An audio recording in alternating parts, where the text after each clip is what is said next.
Hi, this is Steve Miller with the Greater Akron Chamber. Welcome to Advocacy in Action, a podcast of the Akron-Canton Advocacy Alliance. In this episode, you're going to be hearing a recording of an in-person briefing session on House Bill 159 with the bill's sponsor, State Representative Nick Santucci. This legislation is a priority for business groups statewide and focuses on supporting manufacturers with advancing the technology and the resources they have to be productive and competitive in today's environment. We're working to promote the bill and build a robust coalition of support. During the discussion, Representative Santucci will detail the legislation, key stakeholders will discuss why it's important for Ohio's manufacturing industry, and there'll be some Q&A that might be helpful to you.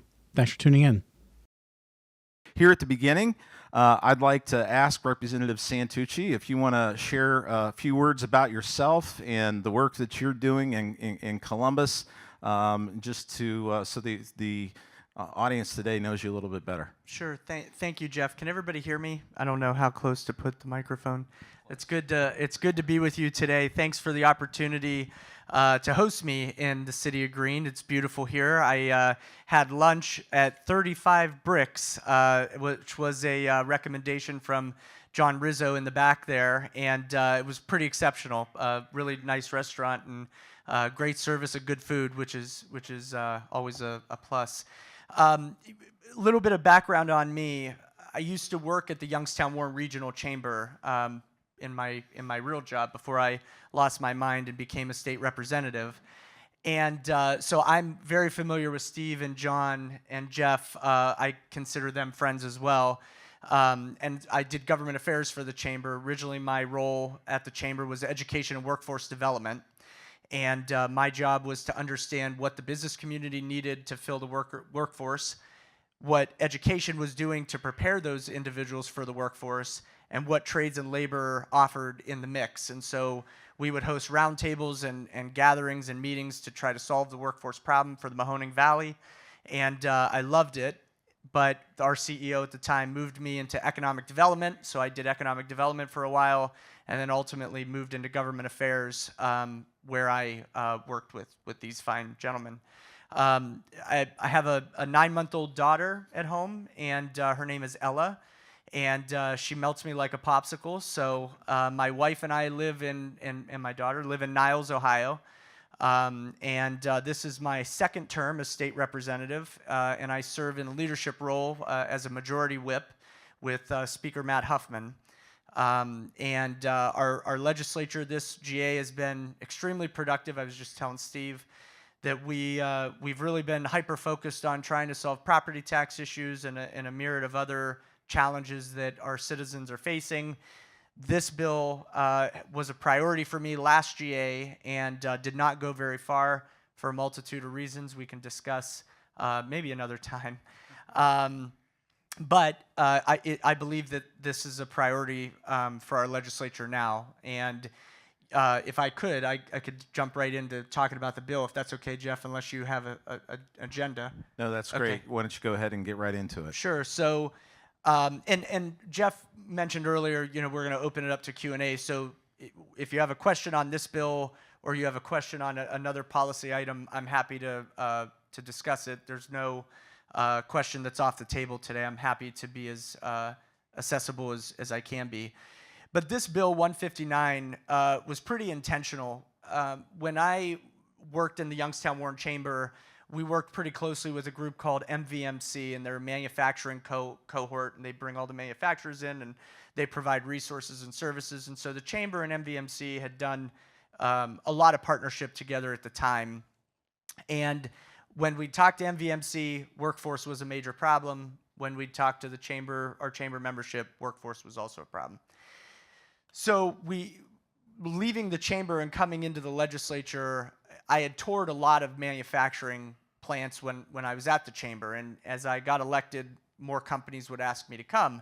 And as I would walk through a lot of these plants, they were producing product that was spectacular. Things that I would go and tour, I never really realized that we manufacture and make here in our beautiful state. And it was embarrassing to me that I wasn't fully aware, even working at the Chamber.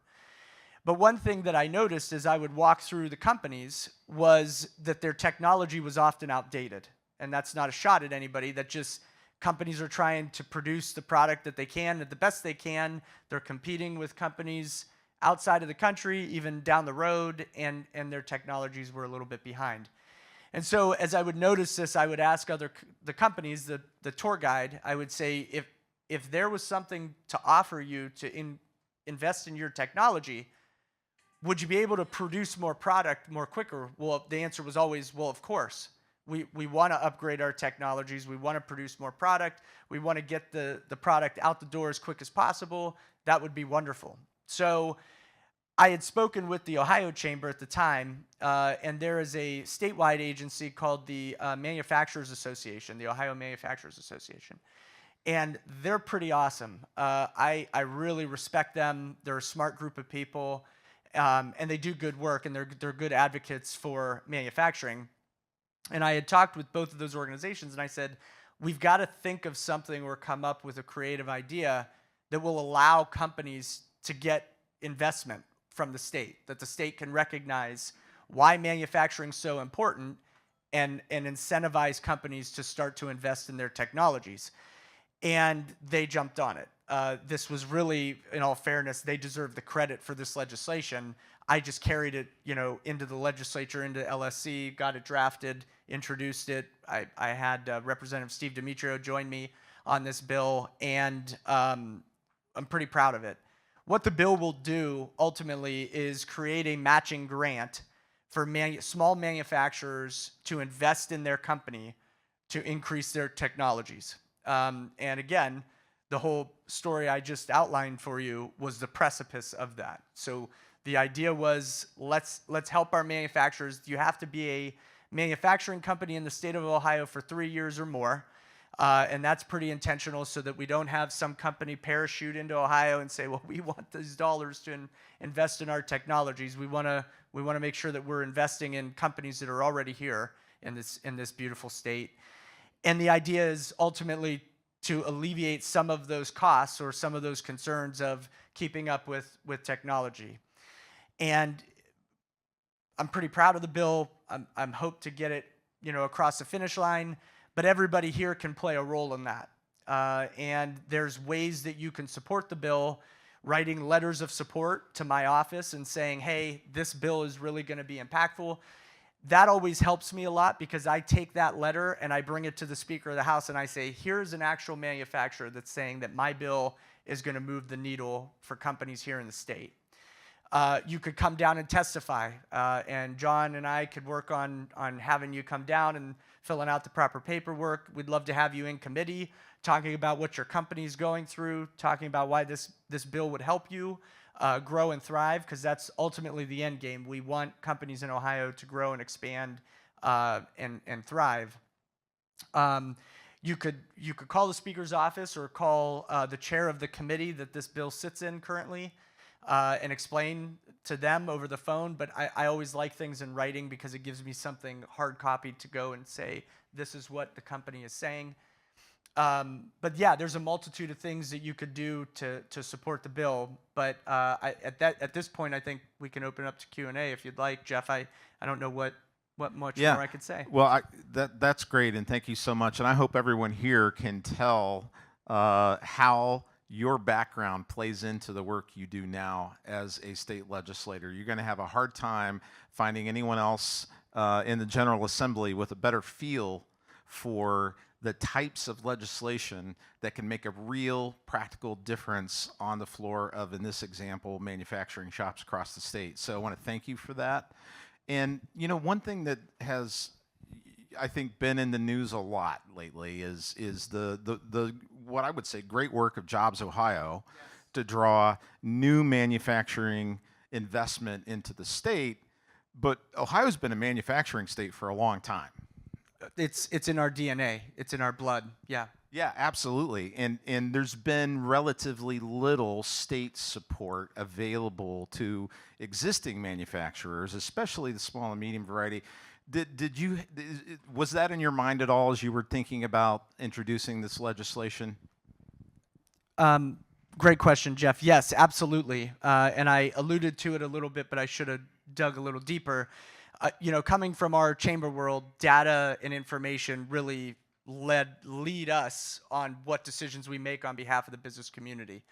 And so, the training I got under Tom Humphreys and some of my other chamber mentors propelled me into this job, where that was the first thing I asked was, what's our largest industry cluster here in the state and in my market? So when I was looking at the Lake to River region, we have healthcare and manufacturing, but manufacturing was always very present. And so identifying that manufacturing plays such a pivotal role in the success of the state and the growth of the state, this to me was a no-brainer that I think if we can move the needle for a few companies that will allow them to grow and expand or hire more folks, that's the end game, right? That's what we want all companies to be doing. But if manufacturing is leading our state the way it does, well, then we need to kind of acknowledge where we are and where as a state and say, I think we need to invest a little bit here in this industry cluster. No, that's great, and I think much needed. So, thank you for introducing it. So, for people who are here today, can you talk a little bit more about, for example, eligibility? As the legislation is crafted, what type of manufacturing business would be eligible for this kind of support? That's a great question. I'm not being rude. I'm pulling up my notes on my phone. Let's look at eligibility. Every grant requires a dollar-for-dollar private match, ensuring that manufacturers have skin in the game and that taxpayer funds are leveraged with additional private capital. So that's that. Workforce and job growth. There's eligible projects include not just technology investments, but also training costs, ensuring that Ohio workers gain skills needed for future manufacturing. Grants are available only to companies with at least 3 years of operations in Ohio. I mentioned that earlier. Keeping funds focused on long-term employers committed to our communities. And it goes on and on. But I'm happy to share this document, and maybe we could get it to the participants today. And then that way that might be a little more clarifying. No, we'd love to do that. Sure. And so what's the scope of the grant that a manufacturer might receive? How large of what kind of money are we talking about here? I'm not sure if that's hashed out in the bill. I think what we tried to do was create the pocket of money that would go to the department, and then the governor's office would determine eligibility and what that all looks like and how those funds get allocated. So I don't think there's a cap or a limit at this point, but I can get that answer. Yeah, no, I appreciate that, and I would welcome anyone who might have a question. If you want to raise your hand, and what we'll have to do is you'll have to ask your question.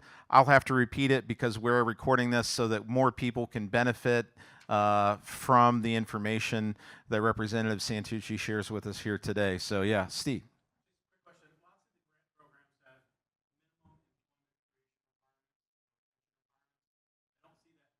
No. Yeah, so just if I may, Yeah. Steve's question really was around the minimum employment requirements that accompany some other grant programs with the state, and that doesn't appear to be the case in this legislation. Is that right? Yeah, that's correct. The goal was to stay hyper focused on investments in technology. Workforce is a major issue that we deal with, but we didn't want that to be distracting from what our end game was. And I did find that a grant cannot exceed $150,000. Okay. So $150,000 matched from the company that's investing, so $300,000 total budget for technology investment. But for a small to mid-sized manufacturer, huge. that's a big impact right there, which is excellent.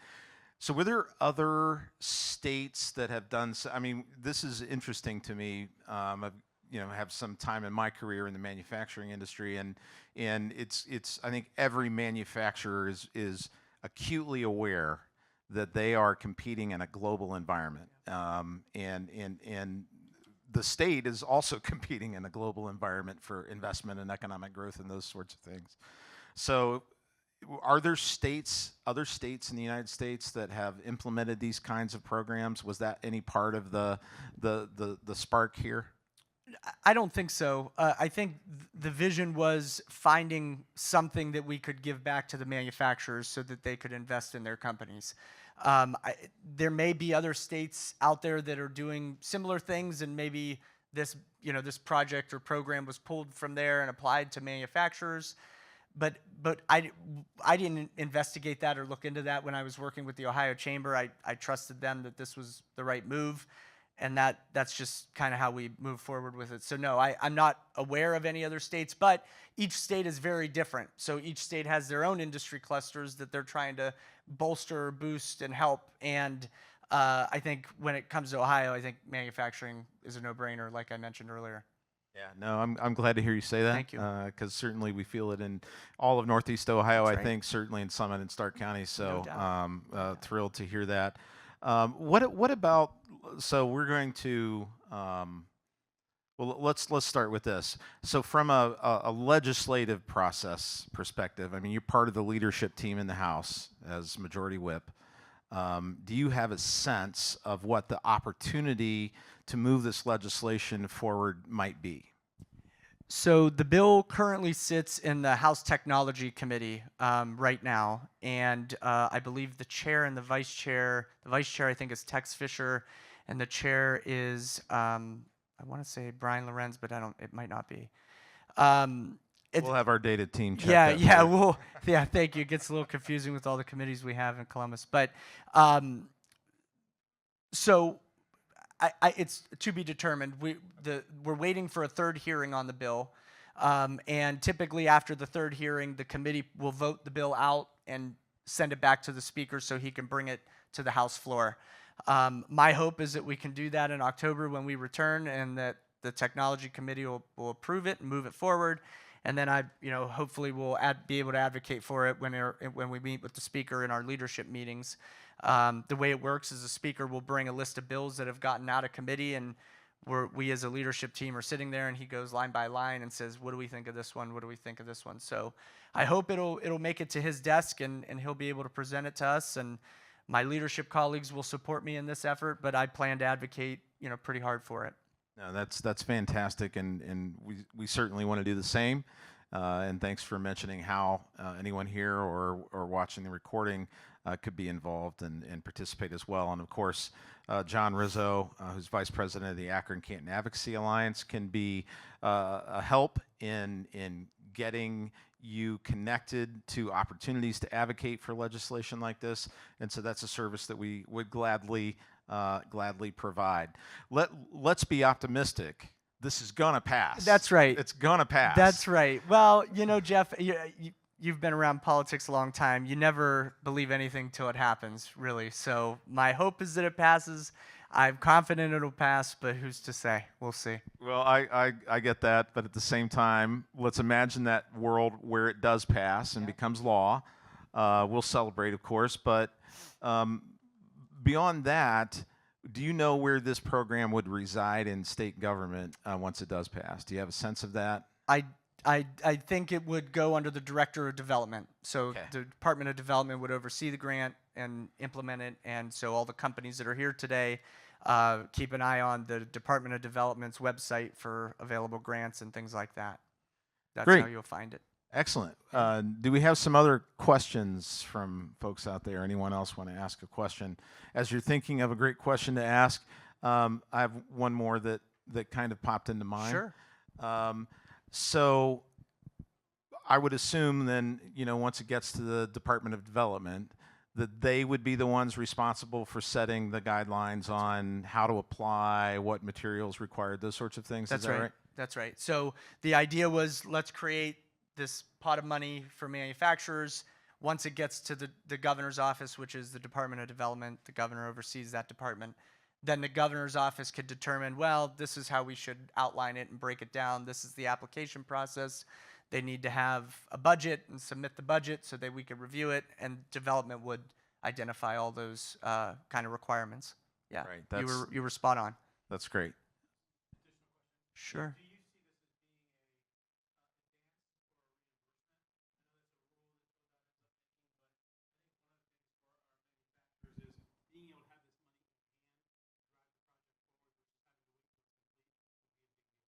Yeah, and so thanks for that question, Steve. We were just talking about that in the context of tech cred, which is an interesting example as well. But this program, this grant, would this be something that would be advanced to the manufacturer, or something that would be more of a reimbursement model after the investment's made? Great question, and I think it would be a match. So I think it would be a dollar for dollar match. It's a grant, so I think the company would get their money up front, from my understanding. Yeah, I'm almost certain that's the way it's going to go. So they did, essentially be, submitting an estimate or some kind of pricing that they've got from a supplier on what this investment would cost. Right. So that would all go to development. They would prove, the company would prove their dollar for dollar match, and I think development would approve the money and send it into their piggy bank. Which is huge. Yeah. Because I know that one of the challenges that manufacturers, especially small and medium manufacturers, face is having the available capital for that kind of investment outlay. So this makes a huge difference. And oftentimes those companies need capital yesterday in order to make the investments that they need for tomorrow. So I think the effort was to expedite and get the dollars into the hands of the company so that they can make the investments they need. That's great. We have a question in the back.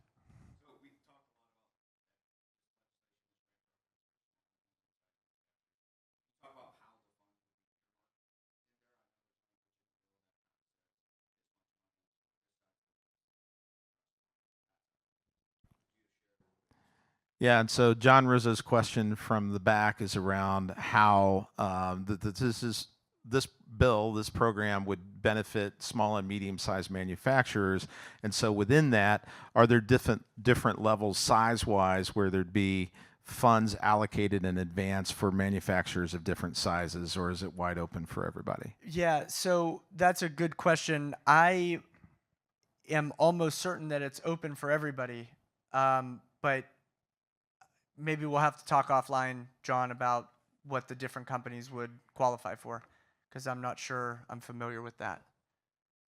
Great. No, we'll look into that. We'll dig into that and get some additional information out. Yes, Mitchell.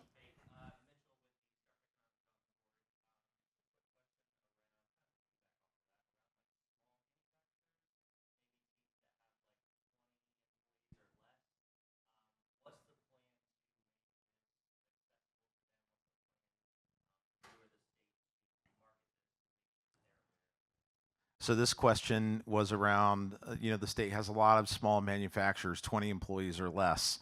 What would the plan be from the state's perspective to market this once it becomes law, and make sure that those businesses are aware that the program exists? Because they might just completely miss out on an opportunity if they don't know about it.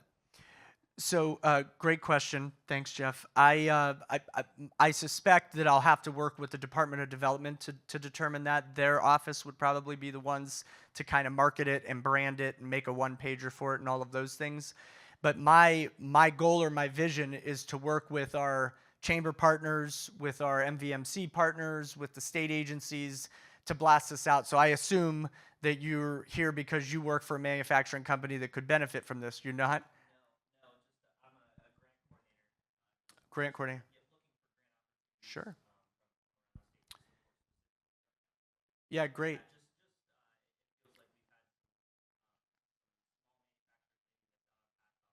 Yeah. Yeah. Yeah, so I think that the important part is to just kind of let's wait and see what it looks like, and then we'll work with all of our community organizations to try to get it out there as best we can. Thank you. That's great. We have another question here.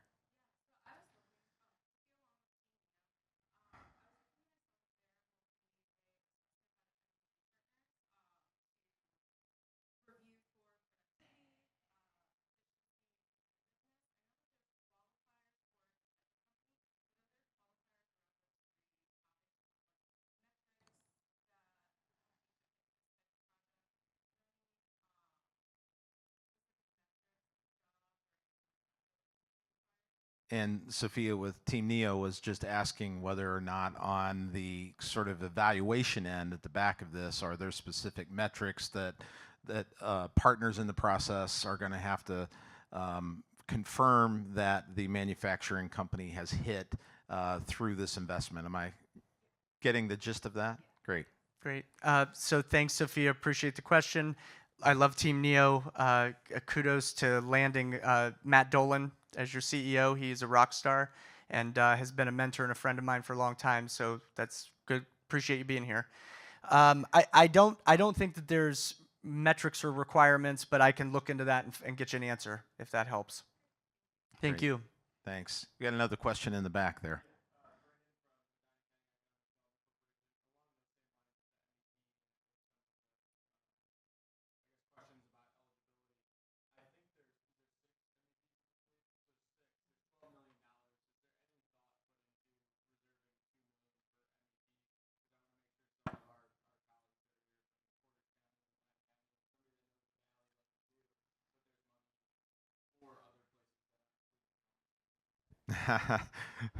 So Brandon from Medina County asked a great question that I think all of us can relate to a little bit. Is there any assurance in how the dollars will be apportioned across the state, either by MEP or some other means of assuring that all the dollars don't just go to the, I'll just say, most popular cities? Yes, great question. I will also look into that too. I suspect that Department of Development, Lydia Mahalik, has been really great to work with, at least from my perspective, and I think she's well aware of the challenges that some of our smaller metro cities face when competing with the other 3 Cs, not Canton, of course, but the other 3 Cs. We're the 4th C. And That's the best right. C. You're the 4th C. Right. No. So we're after it, Brandon. I appreciate it. Yeah, and I think in that case, with Director Mahalik as well, I think she's a Findlay girl, if I'm not mistaken. So I think she gets that kind of at her core, and usually is very helpful in those regards. As we're thinking of other questions, I thought I'm just curious because I knew you back when.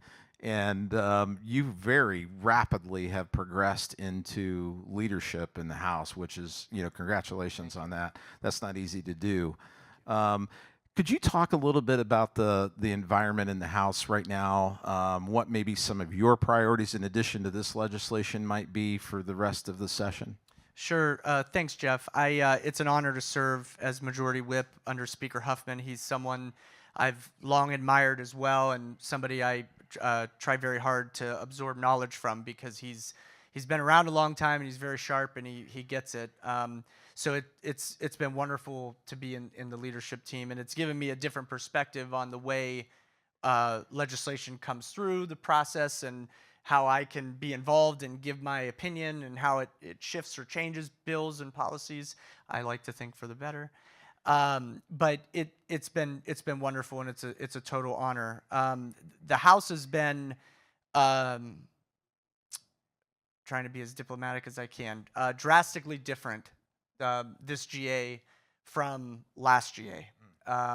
We have really good new members in the legislature this year. Some that have been friends of mine for a long time, and some that I've admired a long time as well. Rep Mike Davila is one of those that was a former state rep, has come back. His institutional knowledge is unmatched. He's somebody that I love to follow around. He's like my buddy down there. His office sits right next to mine. We've got Representative David Thomas, who's focused on property taxes. We've got Kelly Dieter, who is a rock star anesthesiologist and brings healthcare expertise to the legislature. So I say all that to say that this General Assembly has been different than others before, even when I was a lobbyist, because it seems and appears that each of our members are finding a lane of expertise.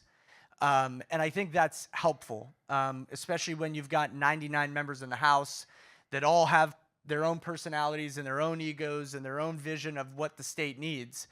When you have a resident expert amongst your colleagues that you can go to and say, I don't quite understand this, can you explain this to me? And they get it. I think that helps with being critical on policy. I think that helps us move legislation through the process a lot smoother. and it's been phenomenal. I'm very proud to be a state rep and a majority whip, and it's been a little different than last GA. We were not very productive last GA for a multitude of reasons. I think Speaker Huffman has got a good grip on our caucus now, and I think we're all rowing in the same boat, which is needed. I think we've noticed the difference. Yeah, thank you. So that's great. Sometimes as well, I don't know, maybe I'm wrong about this, but I think there can be some friction between the two chambers in the General Assembly. No. Well, do you have a sense of reaction to whether it's House Bill 159 or whether it, generally even speaking to the current relationship between the House and the Senate? Sure. The Senate's been actually phenomenal to work with, and it has been a different relationship in the past. The Senate was always considered the upper chamber, which I don't feel that to be true because they're a co-equal chamber in the legislative branch. There's no upper chamber, in my opinion. There's the House and there's the Senate, and both are operating in their own spaces to accomplish good policy. But the Senate, under President Rob McCauley, who I also really admire, has done a really great job with that collegialness. And I think his relationship with Speaker Huffman has helped kind of soften that maybe territorial spacing down in Columbus that you described. It's been good. The Senate's been wonderful. That's great, and I think it's important. For example, if we're going to get, this legislation passed, ultimately this is a House bill. It's got to get through the House, but there's a whole roadway ahead if it gets through the House. Well, one thing too, Jeff, just anecdotally, one thing I didn't fully understand until I got in, and being a lobbyist and working with you guys has always been great, but there's oftentimes you can't take as much personal as you may want from the outside, right? And the Senate has, under the Constitution, has the ability to amend my bill. I could send this bill over to them. They have the chance to change it or improve it or fix it, and that's their right. And so I don't get tousled up with the senators if they choose to change my bill, but I hope those changes are for the better, and I hope that the Senate, and I trust that the Senate would listen to the experts that are here today to make better changes or good changes on the bill. But the Senate has the absolute right to take a piece of legislation and totally transform it to what they want. That's how it goes. And if I disagree so strongly, I'll convince my caucus to vote the bill down. Yeah, no, I appreciate that perspective because I think sometimes it's not obvious everything that's going on inside the walls of the General Assembly. So I appreciate that that perspective. Just to ask if we have some other questions. Yes, we've got a couple. Start here and.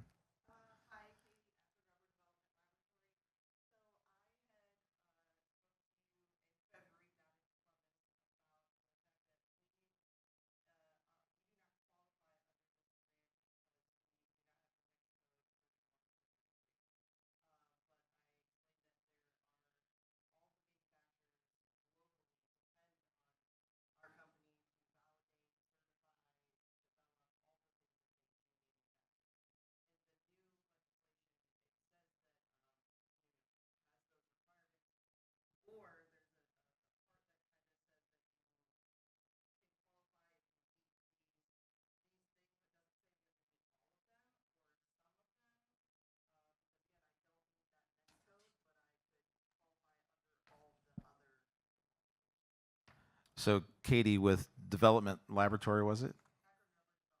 Akron Rubber Development Laboratory was asking about essentially being able to qualify for the bill. Her organization falls outside the NAICS code that is listed in the legislation as qualifying, but she and her colleagues do a lot of work supporting the manufacturing industry and very much are within the I'll call it the spirit of the legislation. Can you talk a little bit? Maybe there are some elements of other ways to qualify. Can you speak to that a little bit? Yeah, thanks, Jeff. Thanks, Katie. So I didn't remember you at first, but when you said that we met, it clicked. So thanks for helping me get my bearings. It's good to see you again. I think what the best strategy moving forward is let's try to get the bill passed, and then when it gets over to development, let's you and I stay in touch. And then when I meet with the director, Mahalik, I'll either ask you to come with me to Columbus, or maybe you write me a letter that says that this is what I would qualify for, so that as she is crafting those requirements, you'll be thought of in that process. So I gave John Rizzo my business cards to pass around. I don't know if that's been done yet. John was my lovely assistant for today, so appreciate that. But I hope you got a card, and please just stay in touch with me. Let's just keep lines of communication open. You Great. bet. Thanks, Katie. Yes, another question over here.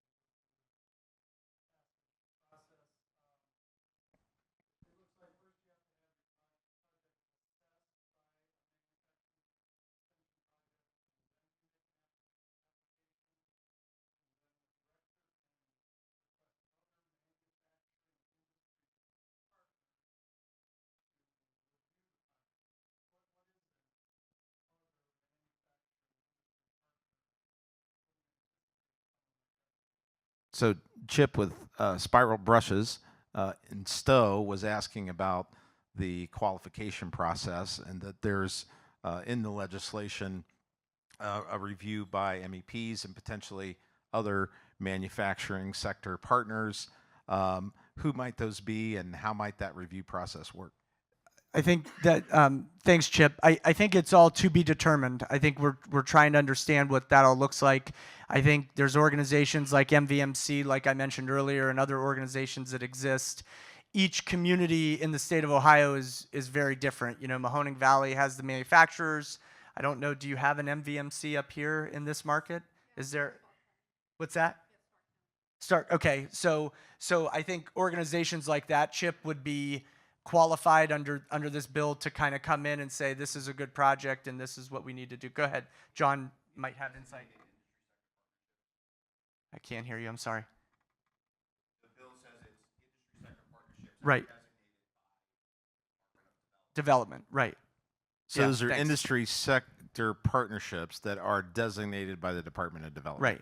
So that process theoretically would happen as part of the rulemaking process that would be after passage of the legislation. Within the rubric process, that's right. Yes. So there are some things, and this is always part of the frustration. You get all excited about getting a piece of legislation passed.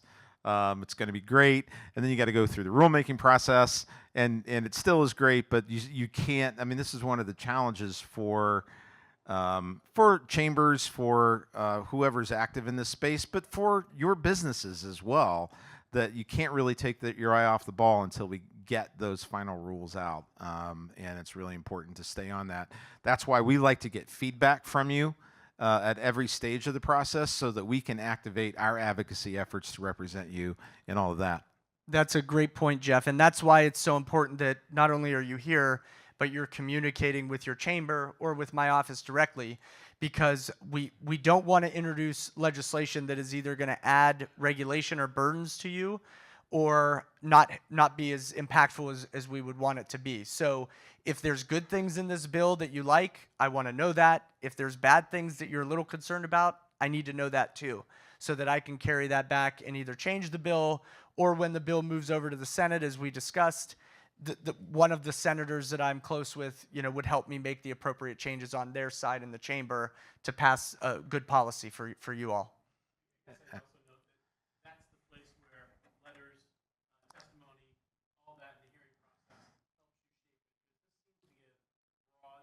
That's right. That's right. Yeah, and Thanks, so Steve. I think what Steve was saying is absolutely correct. And his point was that's there's that point where the writing of the letters, the offering of testimony, the outreach that happens is extremely important. Whether during the legislative process, but also during the rulemaking process, because the Department of Development really takes that input into consideration, and if a county gets together and submits a whole bunch of letters delivering the same message, that's going to have an impact. So, yeah. Sean Logan from Columbiana County. I like how you drafted it. It's broad and working closely with you, the legislative branch,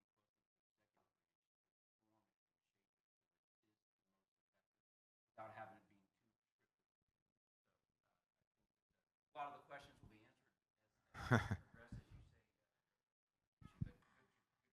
Yeah, so I think, Sean Logan from Columbiana County was just commenting on the fact that the legislation being brought is actually a good thing, especially given Representative Santucci, your work to collaborate with the executive branch on then making this a reality. And as Sean said, congratulations on that. Thanks, Sean.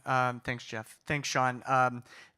To kind of out Sean a little bit, he was a former legislator as well. So his kudos to me is really well appreciated from a more senior colleague. Grateful for that. And Sean brings up a great point. From the outside of a legislative process, when we craft legislation, you would think that you would want everything outlined very, very specifically in a bill.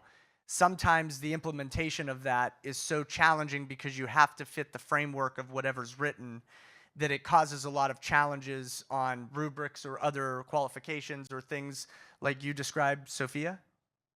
Katie. So, who was Sophia? There you go. Sorry, Katie.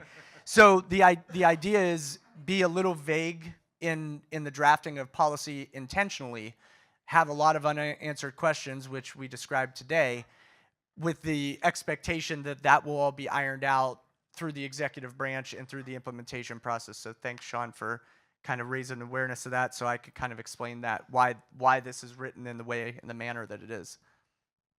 I'm struck at this moment, as I often am in these kinds of conversations, just being amazed at how quickly time flies, because I enjoy the dialogue on it. But I think we have time for maybe a couple more questions. We have one back here, Gene.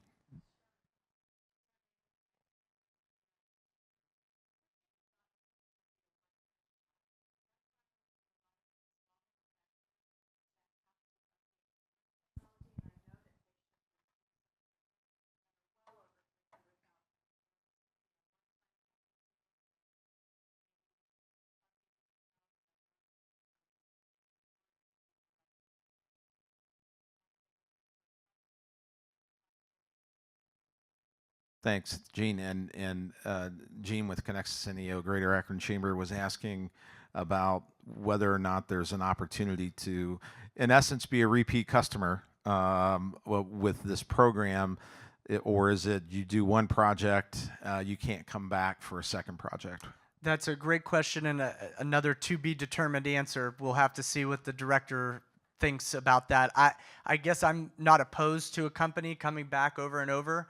But if we're going to have the conversation about Cleveland, Columbus, and Cincinnati, I don't know if we want Cleveland, Columbus, and Cincinnati companies coming over and over and taking those dollars away from companies in our market. So there may be a happy medium there, but that's a great point to raise, and that'll be something that I bring up to the director, and I say, hey, I think we need to talk about this and what that looks like. So thank you. Great. Any other questions out there? Now's the time. Yes, Katie.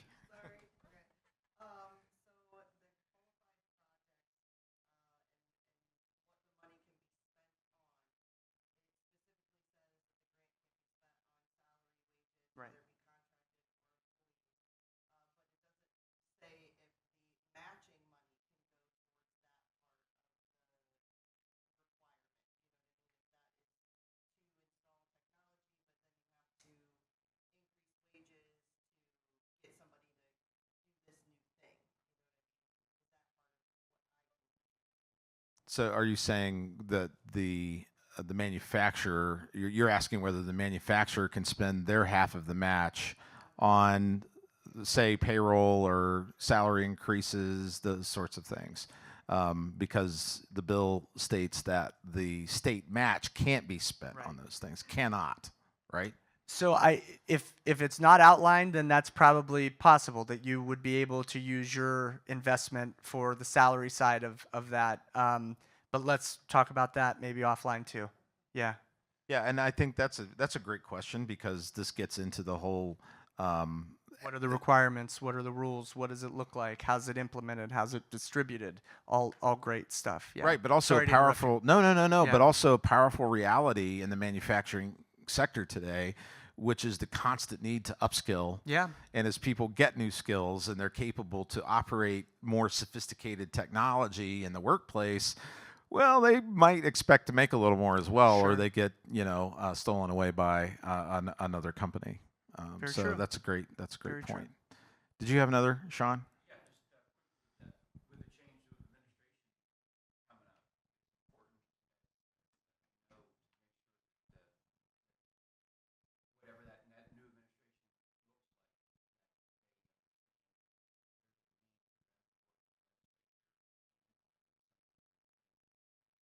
like, Totally agree. we're all counting on you. So just if I could Yeah, quickly, sure, I'm Representative, sorry. I'm sorry to Sorry, Jeff. interrupt. That's me.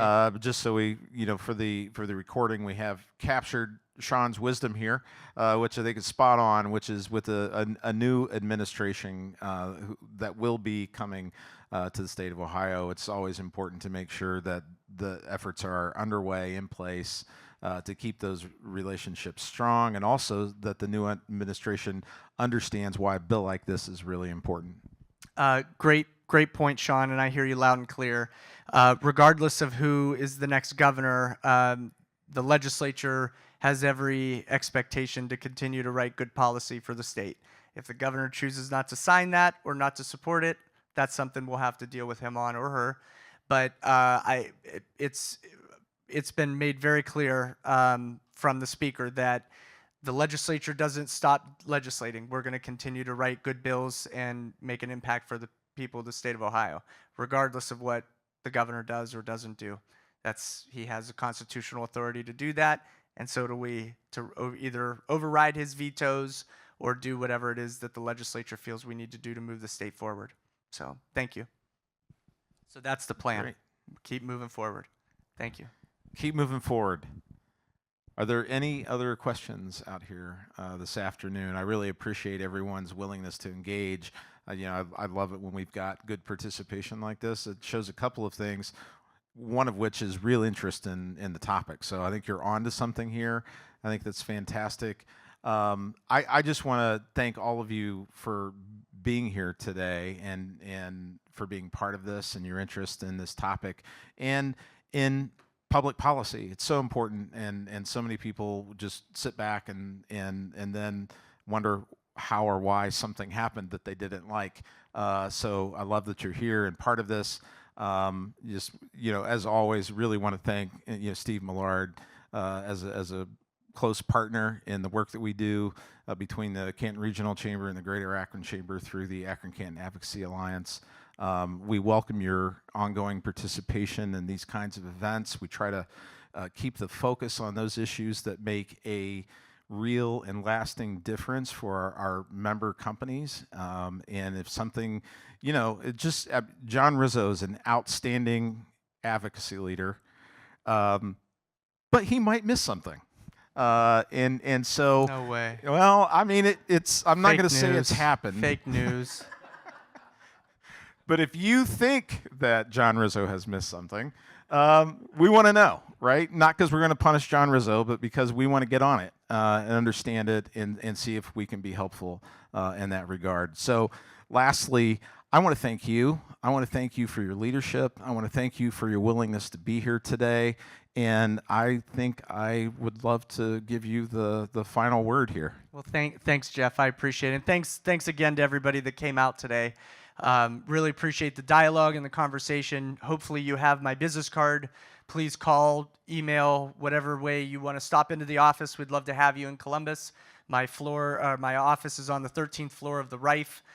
So anytime you're down there, we'd love to sit with you and talk workforce development or talk this bill or what's happening in your company.